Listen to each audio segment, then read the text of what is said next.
The first thing we want to do is to shape the button, get that correct. So I'm going to clean that top surface over here.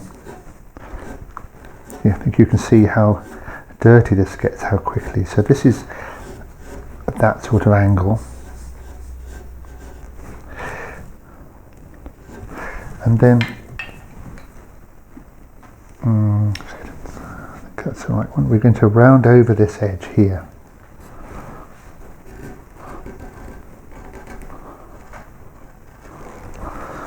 And come up this way.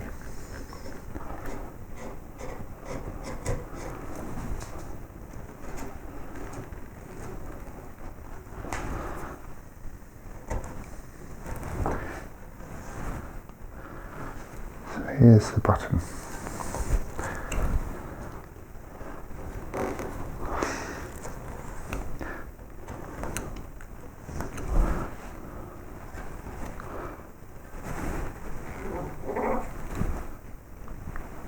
Actually quite proud of the hat, so I'm going to take wood around here.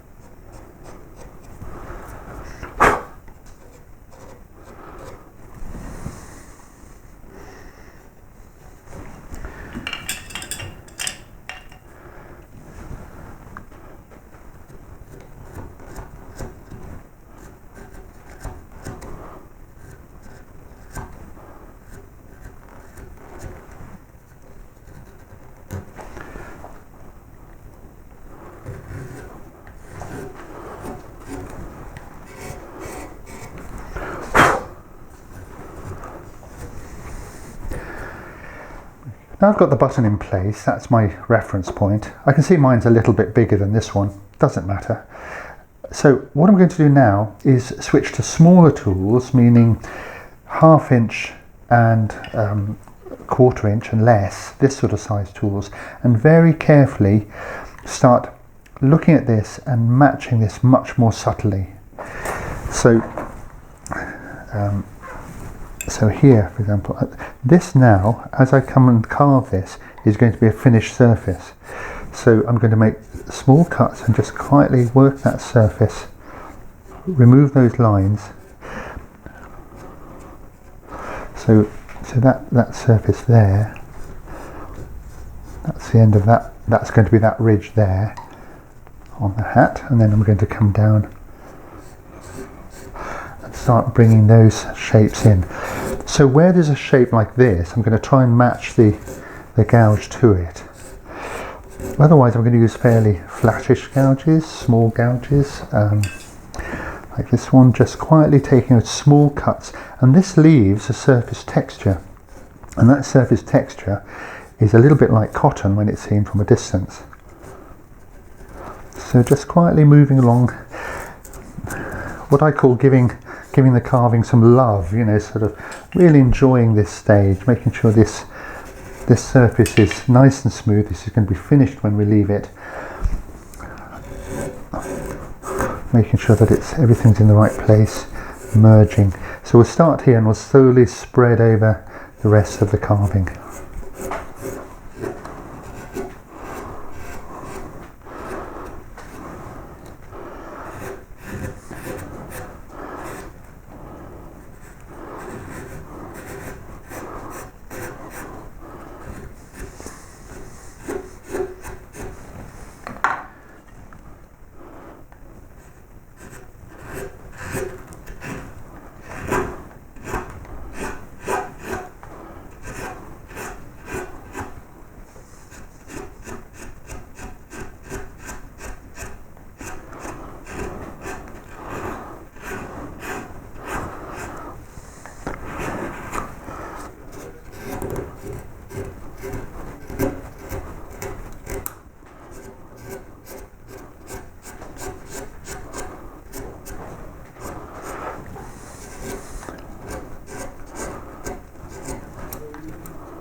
So I've been carving on this piece for about 3 hours now.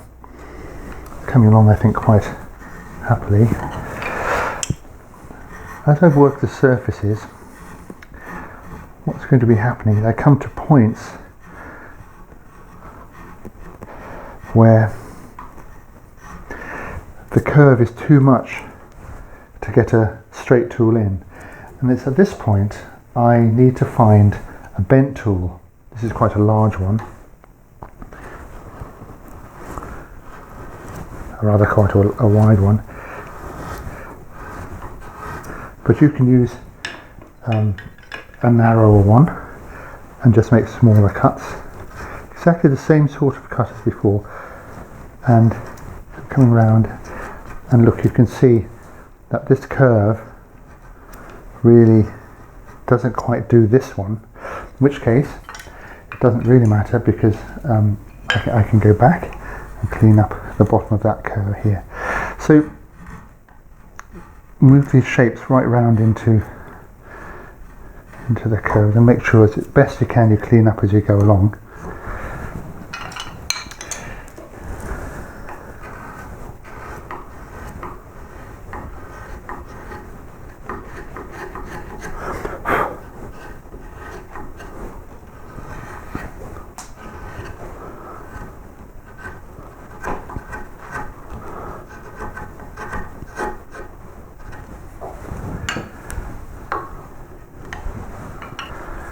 You can follow these curves round into deep recesses like here and here, and just keep going round, feeling your way into the various shapes, and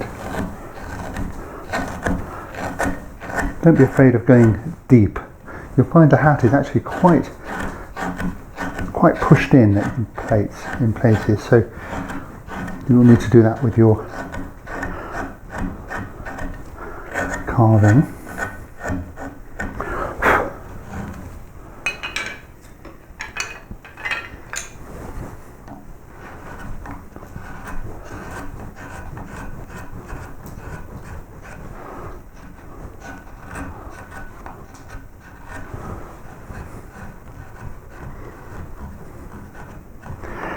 And around the back here, I've kept the undercutting going, and I've allowed for a lump here that's going to be the strap. We will deal with this separately. So.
When you've gone round the whole of the hat, smoothing off the surface. Don't worry about facets, but make sure they're clean and don't make them too big. So like gentle facets. Oh, here's a bit I still have to do. When you've done that, change the lighting so that you'll see things from a different, with the different shadows and lights. So you can go over it one more time very lightly, just checking surfaces, making sure they're clean, nothing torn, nothing obviously a big facet, that sort of thing. So change the lighting, and then with that the surface is done and we're left with putting on our seams.